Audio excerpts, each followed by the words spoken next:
ಜೈ ಜವಾನ್ ಏನೇ ಬರಲಿ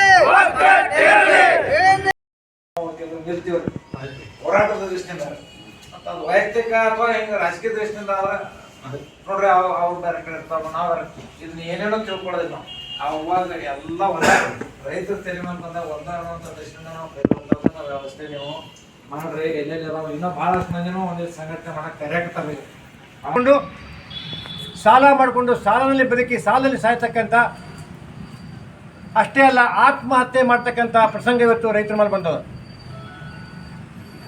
ಕಳೆದ 2 ವರ್ಷದಿಂದ ಸಕ್ಕರೆ ದರ 40 ಕೆಳಗೆ ಬಂದಿಲ್ಲ.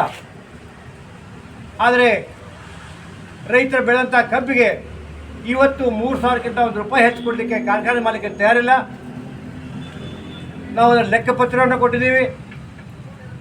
ಯಾವುದೇ ಒಬ್ಬ ಇಕಾನಮಿಸ್ಟನ್ನ ಇವತ್ತು ಕರೆದು ಕೇಳ್ರಿ, ರೈತರಿಗೆ ₹4,000 ಪ್ರತಿ ಟನ್ನಿಗೆ ಕಬ್ಬು ದರ ಕೊಡಲಿಕ್ಕೆ ಸಾಧ್ಯ ಅಂತ ಹೇಳ್ತಕ್ಕಂಥ ಇವತ್ತು ರಿಪೋರ್ಟ್ ಸಾಕಷ್ಟು ಇವತ್ತು ಬಂದಿದ್ದಾವೆ. ಅದು ದುರ್ದೈವದಿಂದ ರೈತರು ಇಲ್ಲದೇ ಇರೋದರಿಂದ ಅದರ ಲಾಭ ಇವತ್ತು ಕಾರ್ಖಾನೆ ಮಾಲೀಕರು ಸರ್ಕಾರ ಪಡಿತಾ ಇದೆ. ಅದಕ್ಕೆ ಇವತ್ತು ರೈತ ಎಚ್ಚರಾಗಿದ್ದಾನೆ. ಬರೀ ಎಚ್ಚರಾಗಿಲ್ಲ, ಪ್ರಸಂಗ ಬಿದ್ದರೆ ಈ ಸರ್ಕಾರವನ್ನು ಸಹ ನೋಡುವಂಥ ಸ್ಥಿತಿಯಲ್ಲಿ ಇವತ್ತು ರೈತರು ಬಂದಿದ್ದಾರೆ. ಅದಕ್ಕೆ ನಾನು ತಮ್ಮ ಮುಖಾಂತರ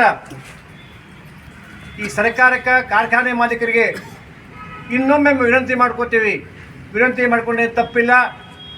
ಬರೋ 2 ದಿವಸದಲ್ಲಿ ಸೋಮವಾರದೊಳಗಾಗಿ ರೈತರ ಪ್ರತಿ ಟನ್ ಕಬ್ಬಿಗೆ ₹3,500 ಯಾವುದೇ ಕಟ್ ಮಾಡದ ಕೊಡಬೇಕು. ಕಾರ್ಖಾನೆ ಇರ್ತಕ್ಕಂಥ ಕಾಟಾಗಳನ್ನು ಸರಿಪಡಿಸಬೇಕು. ಇಲ್ಲದೇ ಇದ್ದರೆ ರೈತರು ಬಹಳ ದೊಡ್ಡ ಹೋರಾಟ ಮಾಡ್ತಾರೆ. ಆ ಹೋರಾಟದ ಎಲ್ಲ ಜವಾಬ್ದಾರಿಯನ್ನು ಇವತ್ತು ಸರ್ಕಾರ ವಹಿಸಬೇಕಾಗ್ತದೆ.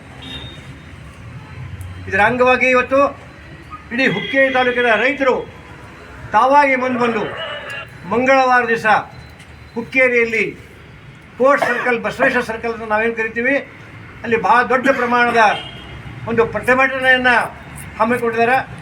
ಅದರ ಜೊತೆಗೆ ಹುಕ್ಕೇರಿ ಬಂದ್ ಕೂಡ ನಾವು ಮಂಗಳವಾರ ಸಹ ಬಂದ್ ಮಾಡಿ ಸಾರ್ವಜನಿಕರು, ವ್ಯಾಪಾರಸ್ಥರು ಎಲ್ಲರೂ ಸಹ ಅದಕ್ಕೆ ಸಹಕಾರ ಕೊಟ್ಟು ಅಭೂತಪೂರ್ವಂಥ ಬಂದನ್ನು ಆಚರಿಸಿ ರೈತರಿಗೆ ಸಹಕರಿಸಿ ರೈತರಿಗೆ ಪ್ರತಿ ಟನ್ ಬೆಳೆದಂಥ ಕಬ್ಬಿಗೆ ₹3,500 ದೊರೆಯುವಲ್ಲಿ ತಾವು ಸಹ ಎಲ್ಲರೂ ಪ್ರಯತ್ನ ಮಾಡಬೇಕಂತ ಸಾರ್ವಜನಿಕರಿಗೆ ತಮ್ಮ ಮುಖಾಂತರ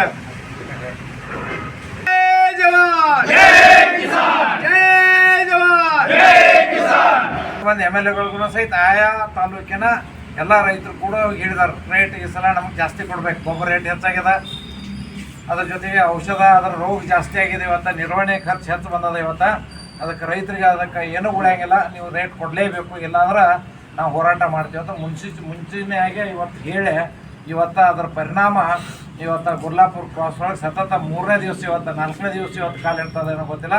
ತಮಗೆ ಇವತ್ತಿನೂ ಸಹಿತ ಒಬ್ಬ MLAನೂ ಸಹಿತ ಒಬ್ಬ ಮಂತ್ರಿಗಳು ಸಹಿತ ಇವತ್ತು ಆ ರೇಟ್ಗಳನ್ನು ಘೋಷಣೆ ಮಾಡಾಕ್ತಾ ಇರಲಿಲ್ಲ.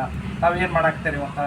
ತಮಗೆ ರೈತರದ ಸಾಮಾನ್ಯ ಜನರದ ಇವತ್ತು ಕೂಲಿ ಕಾರ್ಮಿಕರದ ಮತ ಬೇಕು ಇವತ್ತು ನಮಗೆ. ನಾನು ಒಂದು ಹೆಸರಲ್ಲೇ ಮಾತಾಡತ್ತ, ನಾನು ಒಂದು ಸಕ್ಕರೆ ಕಾರ್ಖಾನೆಗಳು ಕೆಲಸ ಮಾಡ್ತಾ ಒಂದು ನಿರ್ದೇಶಕನಾಗಿ ನಾನು ಇವತ್ತು ಮಾತಾಡಕತ್ತೀನಿ. ಇವತ್ತು ನನಗೆಲ್ಲ ಹೊರಗಿನ ವ್ಯವಸ್ಥೆ ಗೊತ್ತದೆ, ಇವತ್ತು ಕೊಡಾಕೆ ನಿಮಗೆ ನೀಗ್ತದೆ, ಇವತ್ತು ಮಹಾರಾಷ್ಟ್ರದವ್ರಿಗೆ ಕೊಡಾಕೆ ನೀಗ್ತದೆ, ಗುಜರಾತದವ್ರಿಗೆ 4,000 ಕೊಡಾಕೆ ನೀಗ್ತದೆ, ಇವತ್ತು ಬೇರೆ ಬೇರೆ ರಾಜ್ಯದೊಳಗೆ ಬೇರೆ ಬೇರೆ ರೇಟ್ ಕೊಡಾಕೆ ಇವತ್ತು ನೀಗ್ತದೆ. ನಮಗಿಷ್ಟ ಕನಿಷ್ಠ 3,500 ಇವತ್ತು ಕೇಳ್ರೆ ತಾವು ಯಾರೋ ಒಬ್ಬರು ಪುಟಕತ ಮಾತಾಡಕ್ತಾ ಇರಲ್ಲ. ಇದ್ರದ್ದು ಏನು ನಿಗೂಢ ಏನೈತೆ ನಿಮ್ಗೆ ಅಂಥದ್ದು ಏನು ತಮಗೆಲ್ಲ ತೊಂದರೆ ಆಗೈತೆ ಅಂತ ನಾನು ನಮ್ಮ ಸಹೋದ್ಯೋಗಿ MLAಗಳಿಗೆ ಮಂತ್ರಿಗಳಿಗೆ ನಾನು ಕೇಳಕ್ಕೆ ಬಯಸ್ತಾನೆ. ಇವತ್ತು ನಾವು ಒಂದು ಪಕ್ಷದೊಳಗೆ ಇದ್ದು ಕೆಲಸ ಮಾಡಿದ್ರೆ ಸಹಿತ ನನಗೇನು ಕೆಟ್ಟಂಗಿಲ್ಲ, ಈ ಪಕ್ಷದಿಂದ ಯಾರಿಗೇನಾಗಿಲ್ಲ, ಎಲ್ಲ ಪಕ್ಷದವರು ಇವತ್ತು ಕೂಡಿ ಕೆಲಸ ಮಾಡತ್ತೀವಿ, ಹೋರಾಟ ಮಾಡತ್ತೀವಿ. ಇವತ್ತು 3,500 ನೀವು ಘೋಷಣೆ ಮಾಡಲಿಲ್ಲ ಅಂದ್ರೆ ಇನ್ನೂ ಸಹಿತ ಅಲ್ಲೇನು ರೈತ ಸಂಘಟನೆದು ಏನು ಹೋರಾಟ ನಡೆದದ ಇದ್ರೊಳಗೆ ಅಲ್ಲಿ ನಮ್ಮ ಗುರ್ಲಾಪುರ ಕ್ರಾಸ್ ಒಳಗೆ ಅದು ಇನ್ನೂ ಮುಂದುವರಿತದ. ಅದರ ಪರಿಣಾಮ ಎಷ್ಟು ಕೆಟ್ಟಾಗ್ತದೆ. ಇವತ್ತು ಲಿಪ್ಪಾಣಿ ಒಳಗೆ ರಸ್ತೆ ಬಂದಾತಿ ಇವತ್ತು. ಅದ್ರ ಜೊತೆಗೆ ಹಳ್ಯಾಳದೊಳಗೆ ಇವತ್ತು ರೈತ ಸಂಘಟನೆದವ್ರು ಇದನ್ನು ಮಾಡಿದ್ದಾರೆ, ನೀನು ಖಾನಾಪುರದಾಗ ಮಾಡಿದ್ದಾರೆ, ನೀನು ಹುಕ್ಕೇರಿ ಒಳಗೆ ರೈತರು ಇವತ್ತು ಕಬ್ಬನ್ನು ತಡಿತಕ್ಕಂಥದ್ದು ಕೆಲಸ ಮಾಡ್ತಾರೆ. ಗುರ್ಲಾಪುರದ ಪ್ರತಿ ತಾಲೂಕದೊಳಗೆ ಇವತ್ತು ನಡೆದ. ಇವತ್ತು ಅದಕ್ಕೆ ನಾನು ವಿನಂತಿ ಮಾಡ್ಕೊಳ್ಳೋದನ್ನು ರೈತರೆಲ್ಲ ಅಲ್ಲಿ ಬಂದು ಭಾಗವಹಿಸಬೇಕು. ಮಾನ್ಯ ಜೋಶಿ ಸಾಹೇಬ್ರು ಏನು ಹೇಳಿದಾರಲ್ಲ ಆ ರೀತಿ ನಮಗೆ ಈ ಬಂದ್ ಕರೆ ಹುಕ್ಕೇರಿ ಬಂದ್ ಕರೆ ಒಳಗೆ ಇದನ್ನು ಮಾಡೋಣ. ಅಷ್ಟರೊಳಗೆ ಮಾನ್ಯ ನಮ್ಮ ಜಿಲ್ಲಾ ಮಂತ್ರಿ ಒಳಗೆ ನಂದು ಏನು ವಿನಂತಿ ಐತೆ ಅಂದ್ರೆ ವಿನಂತಿ ಐತಿ. ಒತ್ತಾಯನೂ ಏನೈತೆ ಅಂದ್ರೆ ಅಷ್ಟರೊಳಗೆ ರೇಟ್ ಘೋಷಣೆ ಮಾಡ್ರಂದ್ರೆ ಆ ದಿವ್ಸ ನಾವು ವಿಜಯೋತ್ಸವ ಮಾಡೋಣ ಅಂತಕ್ಕಂಥದ್ದು ಅಷ್ಟು ಮಾಡಬೇಕು. ಸಿಹಿ ಸುದ್ದಿ ತಾವು ಕೊಡಬೇಕು. ಇಲ್ಲಾಂದ್ರೆ ಇದ್ರ ಪರಿಣಾಮ ಸರ್ಕಾರನೂ ಅನುಭವಿಸ್ಬೇಕಾಗ್ತದೆ, ಜಿಲ್ಲಾ ಆಡಳಿತ ಅನುಭವಿಸಾಗ್ತದೆ, ಪ್ರತಿಯೊಬ್ಬರು ಅನುಭವಿಸಾಗ ಸಕ್ಕರೆ ಕಾರ್ಖಾನೆಗಳು ಖಬರ್ದಾರ್ ತಾವು.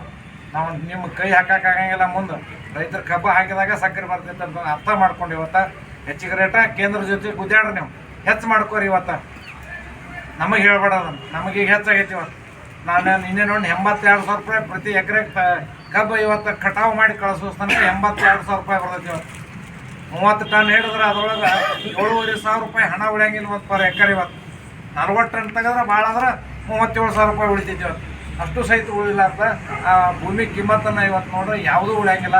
ಅದಕ್ಕೆ ದಯಮಾಡಿ ಎಲ್ಲ ರೈತರ ಕಡೆ ಲಕ್ಷ ಕೊಡ್ರಿ. ಮಾನ್ಯ ಜೋಶಿ ಅವರು ಹೇಳಿದಾರೆ, ಈ ವರ್ಷ 3,000 ಜನ ಇವತ್ತು ರೈತರು ಆತ್ಮಹತ್ಯೆ ಮಾಡ್ಕೊಂಡವರು. ನಿಮಗೆಲ್ಲ ನಾಚಿಕೆ ಬರಬೇಕಾಗಿತ್ತು. ಸರ್ಕಾರ ನಡೆಸ್ತಕ್ಕಂಥ ನಮಗೂ ನಾಚಿಕೆ ಬರಬೇಕು. ಅರ್ಥ ಇಟ್ಕೊಂಡು ರೈತನ ಬಗ್ಗೆ ಅನ್ನ ತಿಂತೀರಿ, ಇವತ್ತು ಅನ್ನದಾತನ ಬಗ್ಗೆ ಗೌರವ ಇಡ್ರಿ, ಈ ಹೋರಾಟಕ್ಕೆ ಬೆಲೆ ಕೊಡ್ರಿ, 3,500 ಘೋಷಣೆ ಮಾಡ್ರಿ ಅಂತಕ್ಕಂಥ ನಾನು ವಿನಂತಿ. ಕರ್ನಾಟಕ ರಾಜ್ಯ ರೈತ ಸಂಘಕ್ಕೆ,